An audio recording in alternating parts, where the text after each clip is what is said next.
do, and it's what we have to work with. But it does make it difficult to be fully critical at this point in time of what the recommendations really offer us and what is missing, in the sense that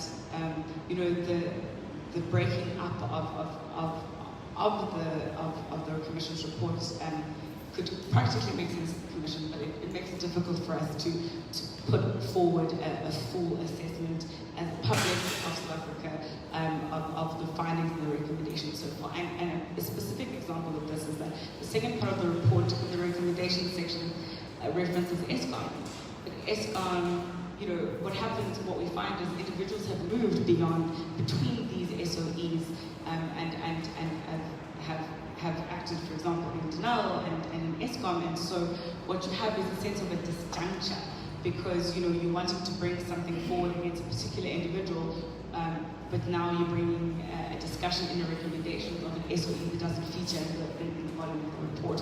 So that's, I think, there is the sense of a disjuncture, and I think what is missing so far, I think, is a more critical analysis, as Michael has mentioned, of the enablers and the private sector corporation that have been so key to the capture of the state of the SOEs and state capture in general. And I think what would be really powerful is to see in this third part of the report the Commission homing in what enables capture more broadly and the matrix therein. Or what do people do to organize around this? I think is the last part of the question. And I think my answer to that, I'm not sure Mike, you'll go after me, is eternal vigilance is the price of our freedom as the public of our country. We can't fall asleep at the wheel. I think it's been very clear what public organization and continued sustained civil society engagement can do in a country where in some ways we've had a failing state. And so I think continued collaboration as activists and civil society is the way that we can continue to organize around this. President Ramaphosa has to come forward to Parliament and present how he's going to implement the recommendations. And I think a continued push and pressure on the public to apply the due pressure would go a long way into bringing that to be. And I might not have anything to say further from that, but I think those are all my points on question 4.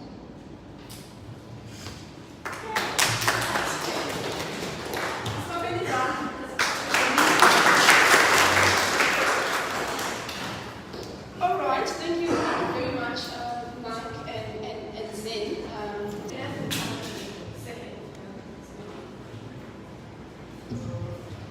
Thanks, comrades. My name is Noaz. I've got 3 questions. Comrades, some people are questioning the legitimacy of these 2 reports, right? They are saying that these 2 reports are nothing but part of the internal fights in the ANC. I want to ask, how true is that? That's number 1. Number 2, I want to ask, what are these 2 reports mean for South Africa? That is number 2. And also, I want to know, comrades, what implications of these 2 reports will be. Let me end there. Okay, thanks. I wanted to say that if you could just say one comment, one question, or one comment, and then so that we all get a chance to just, Okay, thanks. My worry is not so much with deferred prosecutions. We normally do, we call it 112 or we call it 205. It's called. My worry is that I haven't heard that Shanda or whatever takes up the offer from Musa, from Mahale. he said, we made an offer to NPA and we said to them, we've got the money, if you want us, we've come to the table, we've got the money, we can bring in skills and so on. The ball is in your court. They do understand that the NPA doesn't want to be accused of another private sector capture. That is not my issue. My issue is that I am more worried now by prosecution. And if everybody says the NPA has been hollowed out, the people that left the NPA, they are around. They are willing to come back. So the ball is in Shamila's court. She must just say, look here, we want those forensic skills. I will be short, comrades. I think for me, this is not the first time that we are having a commission. There are many commissions before. And then all those commissions came with nothing, meaning zero. Most monies were spent in this commission. And also there were no arrests. The state didn't take any responsibility of the outcomes of those commissions. And also, most of those commissions were raising big questions on big companies that should have been prosecuted. And most of them are also in the state capture as we speak.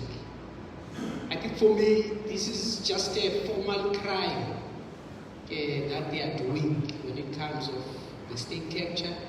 And I do believe under capitalism, the state is corrupt, and you cannot expect anything from a state under capitalism.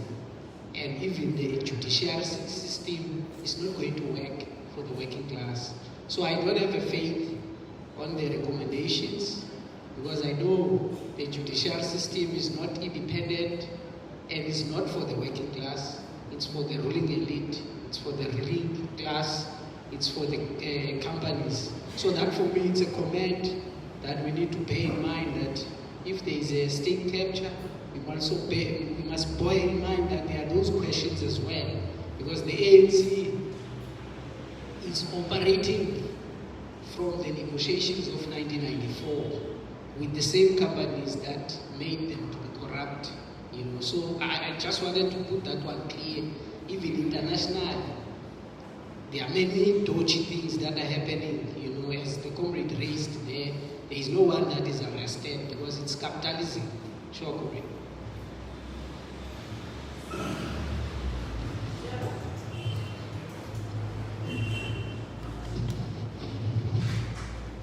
Thank you, comrade. Thank you, Michael and Zen, for a very interesting and detailed overview of the report. I find it very interesting. They said the devil's in the detail. I want to raise a comment and a rhetorical question around the three players that you referred to in your input: the state-owned enterprises, and global capital. So maybe I should just read this. Let me just give it back to you. I'll read that out for the second part.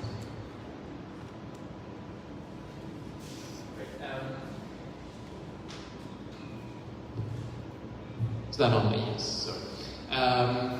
Yes. So these are really great questions and comments, and so many of them I think resonate with what I've been thinking of during the discussion and things that haven't come up. I'm going to give a go at the kind of things that jump to my mind, and then Zen pass on to you. But just on this first point about the legitimacy of the commission, it's a tricky question, because there's no doubt, we see it in the public domain, the ANC is absolutely tearing itself apart in many different ways, in many different public forums.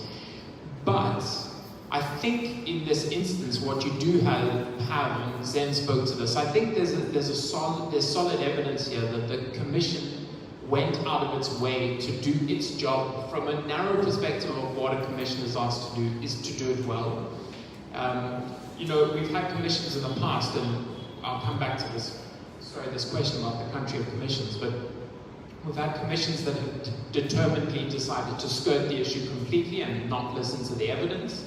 And we've had commissions try and ignore, the range of the issues. And I think at the very least, what Zondo did is he tried to call as many witnesses as possible. He gave everyone ample opportunity. In fact, in many instances, a former president included, he probably gave too much opportunity for that person to have their say. But what it does mean, I think, is that we have a solid record coming out of this, and I don't think that the Commission's reports simply represent a partisan position. I think they do reflect a very rigorous attempt to grapple with what happened at the entities. Not to combine the questions too much, but just to say the one issue, of course, with that final point is that it often comes across as this more granular look at contracts and doesn't deal with the bigger question, which I do want to come back to.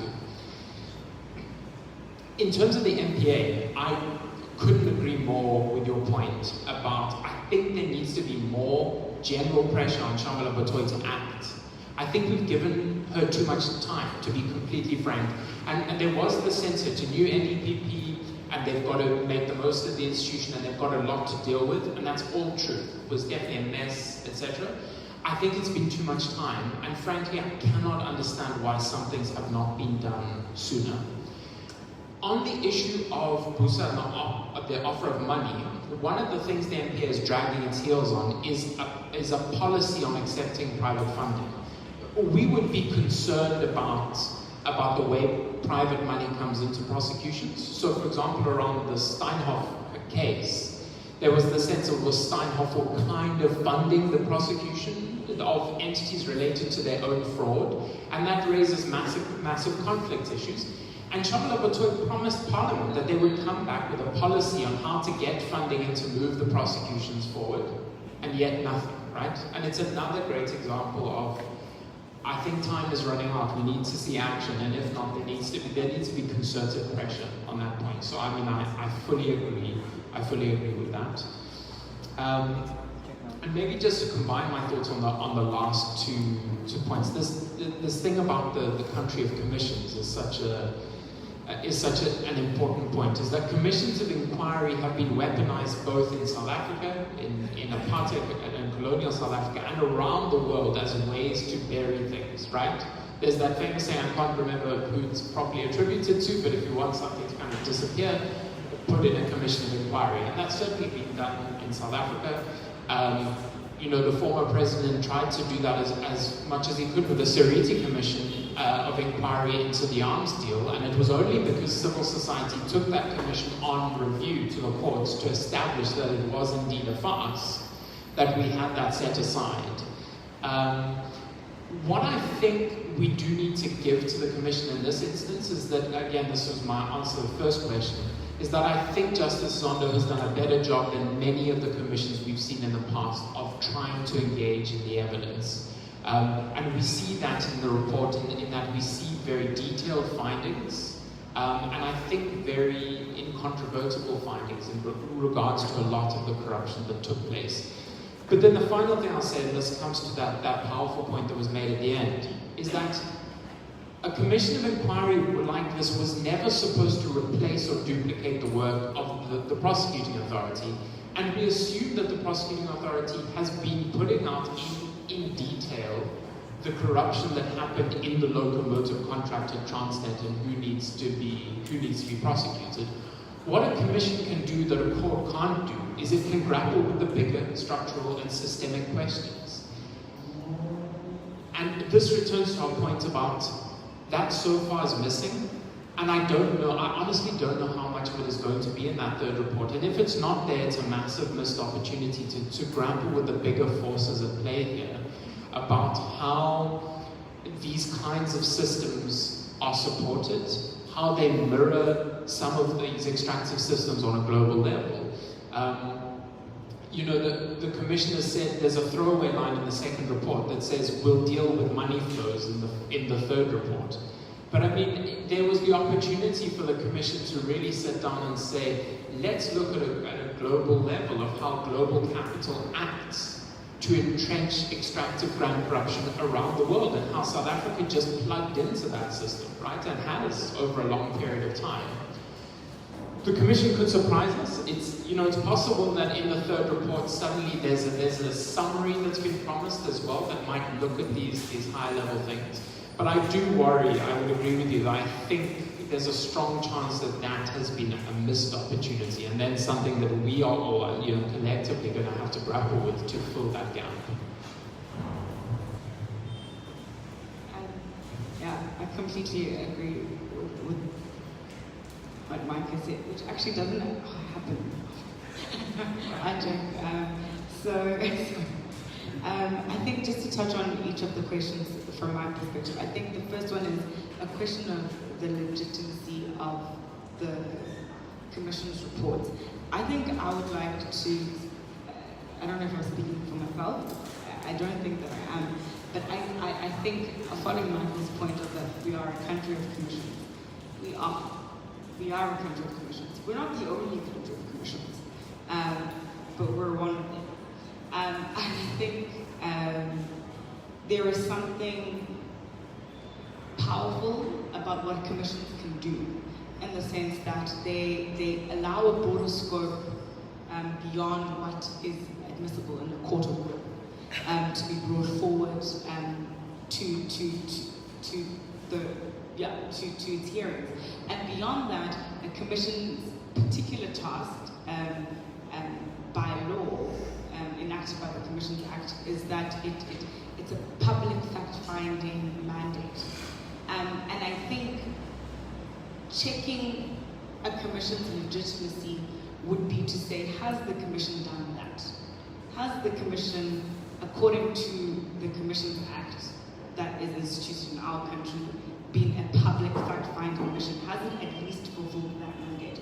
And I think that we can say, with what has come forward from this commission, in the realm of evidence and the hearings, that the commission has gone a long way to fulfill that mandate, and that can be part of a legitimacy check. And I think beyond that, I think, has the commission been weaponized? This particular commissions are always a contested space of political and public power. And no one, no matter how, which way you slice the pie, can deny that. But I think we can say that this commission, as critical as we have been of it, as civil society in many ways, and as an organization, that's our role, to be critical of the commission's shortcomings. That's not to say that the commission is operating in bad faith, and that the commission is not legitimate. And I think it's very important for just to place that on record here, and maybe for us to place it on record elsewhere after the fact of this discussion, is to say, yes, we have the role as civil society to be critical of the Commission's shortcomings, because that's our mandate, as much as we may support the Commission's work in the way that it has done that, and it is our opinion that it's operated in good faith, but that doesn't mean we can't play our role as the watchdogs to call it out where it hasn't produced where we think it has. And so, yes, I think that the Commission's reports are legitimate. Whether they are shortcoming or not, that's us as a public and as society to discuss and to bring forward. With regards to the NPA, I think, as Michael has mentioned, the NPA, I have one particular issue to raise with regards to its response to this particular commission, and is that the NPA was given special permission back in 2021, not for the year, to not wait for the end of the commission's findings to conduct investigations and to put together cases for prosecution. And so the question of what must the NPA now do, that the report has come out, exactly speaks to the frustration that is very clearly coming from the room, to say the inaction of the NPA is not really coming, it speaks to the public's discontent of what has the NPA been doing. It's because it's not now that, the commission, the commission has been sharing information with the NPA since long time ago, for the commission to act long time ago. And so to say what's going to happen, what's going to be done by the MPA now, is really, speaks to that fact that the MPA has more than stalled and been more than inactive in bringing forward cases. And just to speak to the last question of fault lines and corruption, as Mike has mentioned, we hope that in the third report there is that connection between what has come forward so far and the global and the more broader networks of that connect state capture and corruption beyond just the centralized group dead ends and the focus there. Right. Okay, thanks. We're going to take the second round of questions. Comment Trouble and comment Kenneth 1 and 2. And then I'll take the comment, but I really want to prioritize women. So so that fourth hand will go, if there is a hand that comes up, it will go to the woman.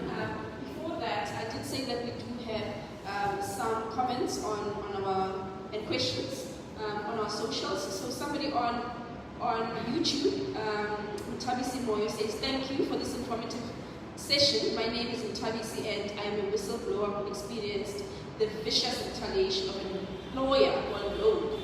I hold a corruption and governance degree. In my thesis, I examined the pattern of capture of SOE procurement systems, and I agree fully with the speaker on the factors that enabled capture. So that's the one comment. And then the second comment is really about, I suppose, the immediate things that are possible that we can do. So it's a question, what changes can be introduced to ensure that boards are not abused?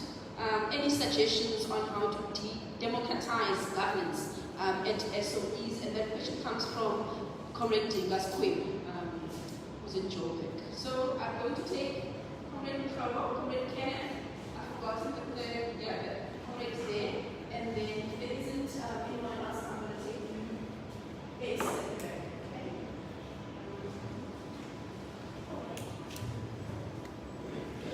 Yeah. Good afternoon. Good evening. My name is Zondo Commission. The state is my state. In fact, I never had a state in South Africa as a member of the working class. And then my question is, why must I worry when another thief stealing from another thief? Because the gang of Guptas were stealing from this current case. You know, I mean to say, the ANC said long time ago that they must take the state in order to facilitate change, so that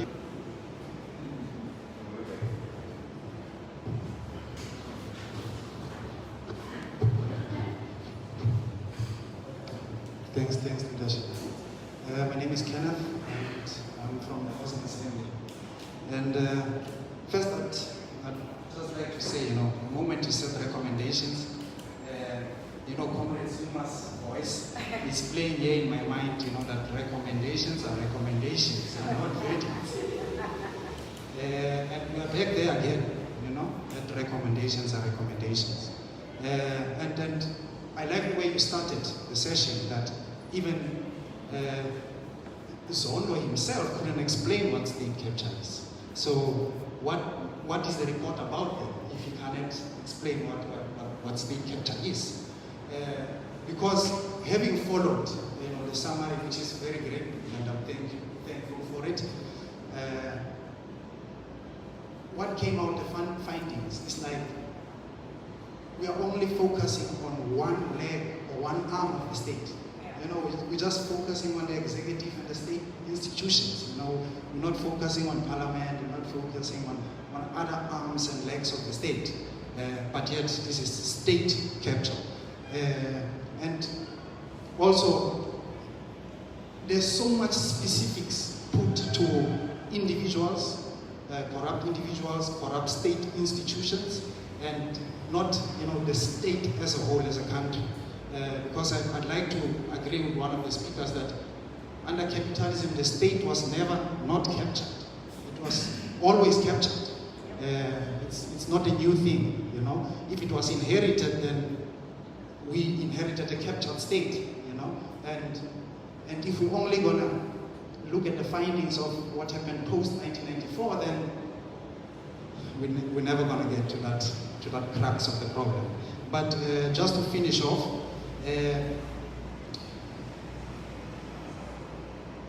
what is the benefits of a commission? The public protector gave recommendations, which led into a commission. The commission is also giving recommendations. What's the difference? What's the benefit between the two? You know, is it really helping us, or is this just, you know, another painting a narrative, you know, so that we can have answers and so on? But let me stop there for now.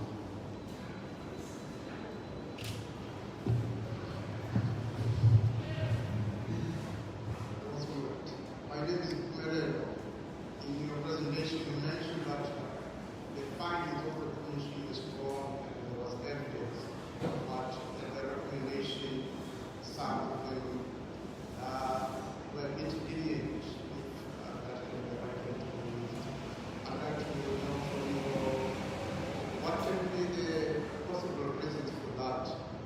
What can be the possible reason for lenience in the recommendations?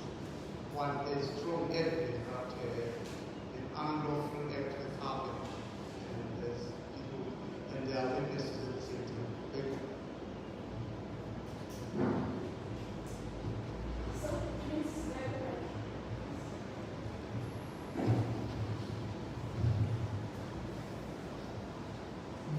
Things. So, number one, the question of the legitimacy of commissions, what we're interested in asking this question. So, what if, possibly, in our country, South Africa, we never had courts, but we only moved through the lane of commissions? Looking at the commission of that happened to place where Tutu setting in, looking at the killings of apartheid, who killed who. So people came through there. They were never arrested, even though they stood there and said, I committed such crime against people. You know, they still walk free. But how? Okay, let me rather phrase it this way. If commissions have the power to investigate, to send someone to jail once they've done the investigation, would then, in the state of, in this case of the state capture, should that power have, commissions have that power to investigate and send you to jail if you have committed something wrong? In the state capture, what would have become of South Africa?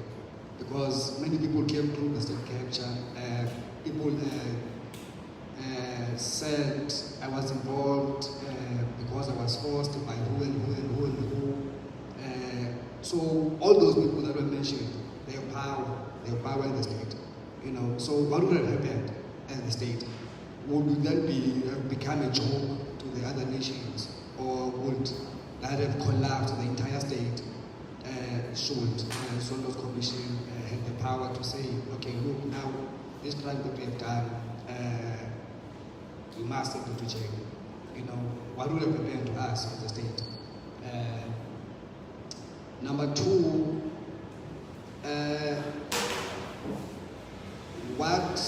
so I'm interested in this also, because Zulus is the one, he's the key player in the state capture.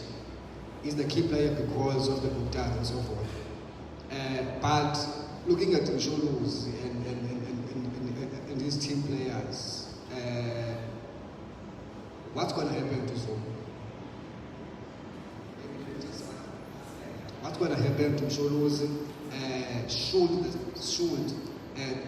a grade of the state capture say, look man, should the LPA decide to investigate? What's going to happen to those involved? Are they going to be actually arrested for their crimes committed during the state capture period? Or, yeah, what's going to happen? Okay, so going back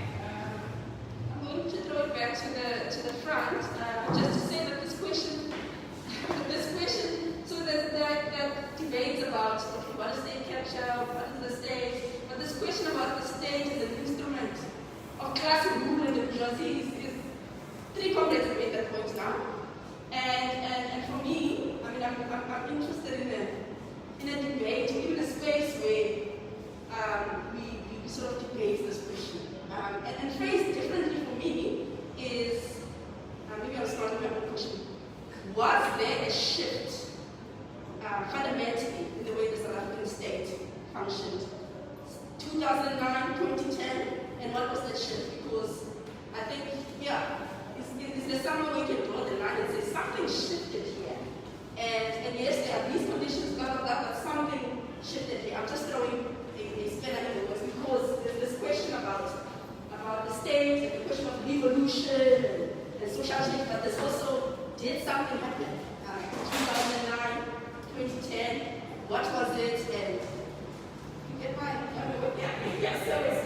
so that's it. And just to add comments on we'll share this video, but in 2016, Chisimani hosted Jewel Mentioned for a talk, and he was talking about state capture and how the ANC is implicated.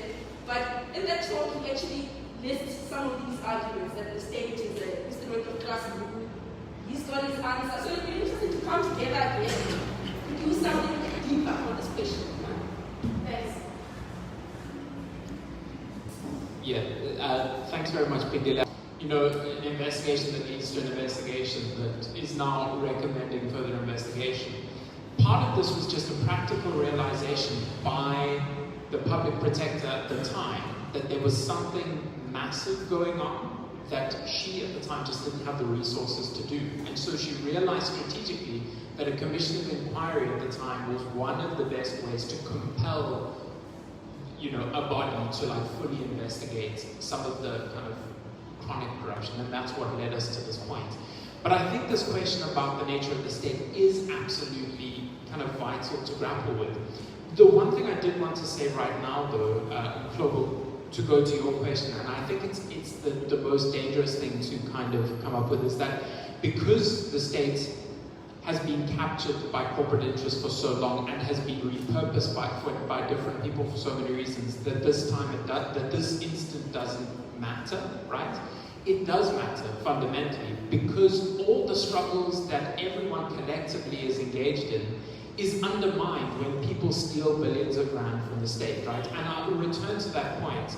I mean, something that Zen mentioned is a great example, is that there's a current, contemporary, urgent struggle to ensure that a basic income grant is implemented in South Africa.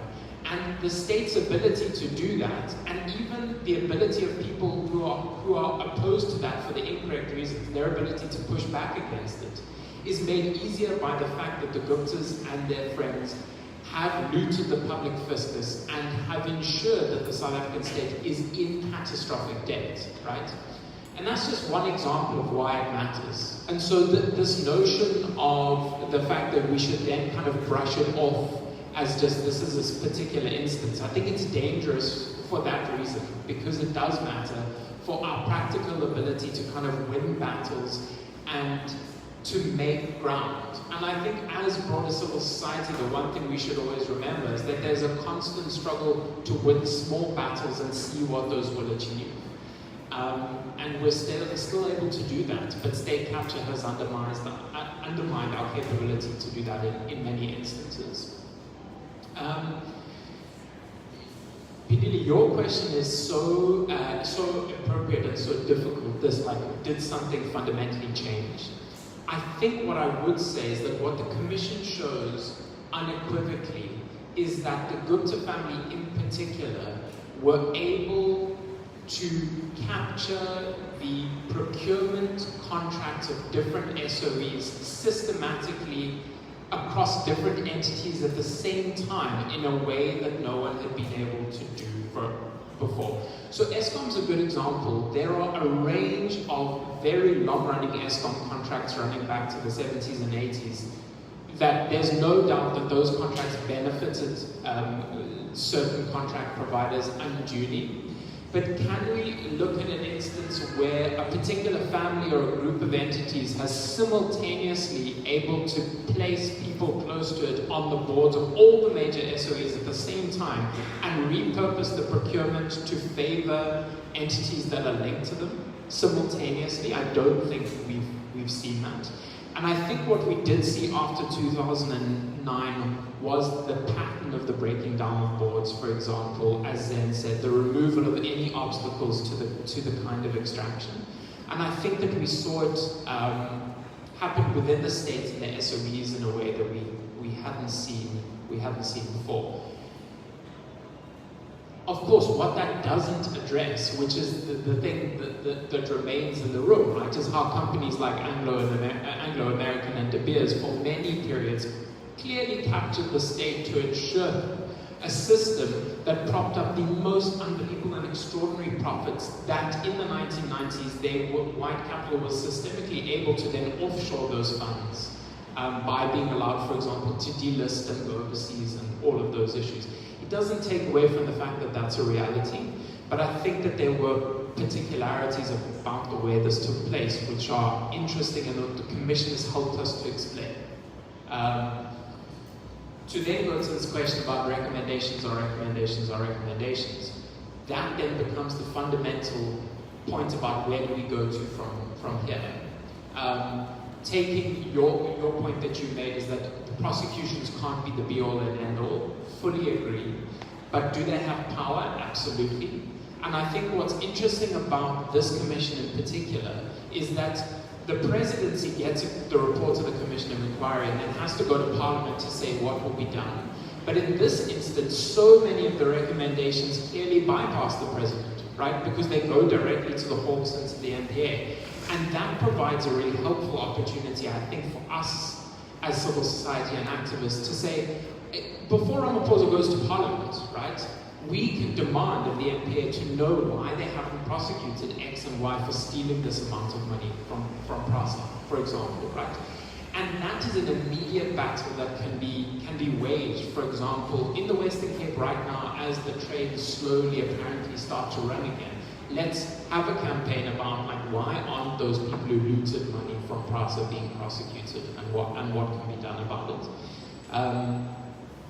But of course, relying on the president, who doesn't seem to be willing to admit that this was a systemic problem, for example, within his party, to expect that that's suddenly going to fix everything. I think we should bypass that expectation right now and work out ways as individuals and organizations about how to take some of those things forward. Sorry, I've actually ended up jumping between the questions, but I think they raise systemic issues. The last thing, just Zen before, sorry, I hand over to you, is just to say, Dinka Sekwebu's question that he submitted is a really difficult one to answer, a really important one. Like, what can we do in the immediacy? And I'm actually going to use something that Dinka said at an event we held recently, which is to say something that's happened in South Africa over time has been the removal, particularly of labour from boards as strong voices, and what has happened to unions over time, that voice is no longer on boards, and what that would mean in terms of kind of reintroducing that to boards and what that could do. I think that's one thing to kind of consider.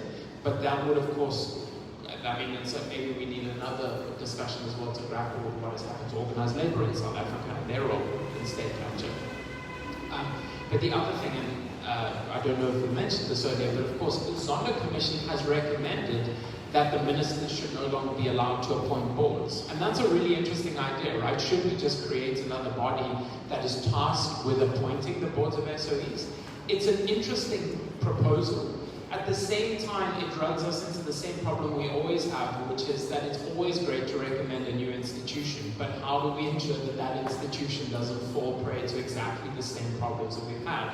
So, for example, if we do have a new body that decides who goes to the board of Denel, who sits on the body, who decides who sits on the body, and who holds that body accountable? But the Commission has thought about that issue and how to kind of move forward in that regard.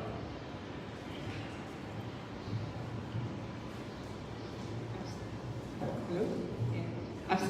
think just to pick up on Mike's last point, which marks something that's happened quite recently with something we found in our own text is with business leadership, is the body that's meant to keep South African corporations in check. And in the case of SARS, Bain and the public press that Bain has been receiving in that was a spin-off of what came out of the Zondo Commission's report, was that Bain was removed itself, resigned from business leadership South Africa, to use collegial words. But what we find with that is that a number of people who head up that business leadership essay, who are meant to keep corporations in power, are also CEOs of the various businesses that they're meant to be keeping in place. And I think, Mike, you can speak to this a little bit more when I hand back to you, for example. But Mike Brown, who heads up Nedbank, for example, and Nedbank has been implicated on a number of issues, sits on the board of Business Leadership SA, which is and Nedbank is part of Business Leadership SA. And so Mike's point of, is it an option to bring forward different separate independent bodies to keep various boards and entities in check? There's also the question of who sits on that, and a whole other group of issues that comes born with exactly that. And I think that's an important point of consideration, but it's not to say that it's not. Came forward is this notion of what happens when you have a failing state. I think that came forward as a running theme from my side, from a lot of the questions. What do we do when we have a failing state? And what are our options? And I'm not saying, I don't want to be a dampener on issues, but what happens when you have a state that's kind of has failed its people is that civil society and activists become overburdened. And what you have is overburdened, overstretched civil society and activist sector that now is stretched in so many different directions, stepping into the gap of what the state should be providing. And I think that's what we feel as a public. And how do we restore trust in that? And I think continued collaboration. There's power in numbers, and there's power in conversations and learning from each other. And I think a gap where we as civil society and activists step back to say, okay, the Zondo Commission is now done, and so it's now over to the presidency to enact the recommendations that have come forward. But as Mike and as the question that came forward, we're a country of commissions, and where do we go from there? There's been so much inaction and so much that has come forward from commissions, but nothing coming from that. And so how is this commission going to be different? And I think this is a window of opportunity for us to continue to remain engaged and to push for this, hopefully to be something that's a little bit different of a commission that's come forward. And I think someone asked the question of one leg of the state being captured, and I think an interesting point to raise with regards to that is that the Public Protector's Office at the time when it released its findings, or its questions around what became the terms of reference of the Commission, was that this is a state of capture and not necessarily state capture. And I think I think a number of people and us and others have really thought through that to say, yeah, it was a state of capture, to say that, yes, to capture the entire state means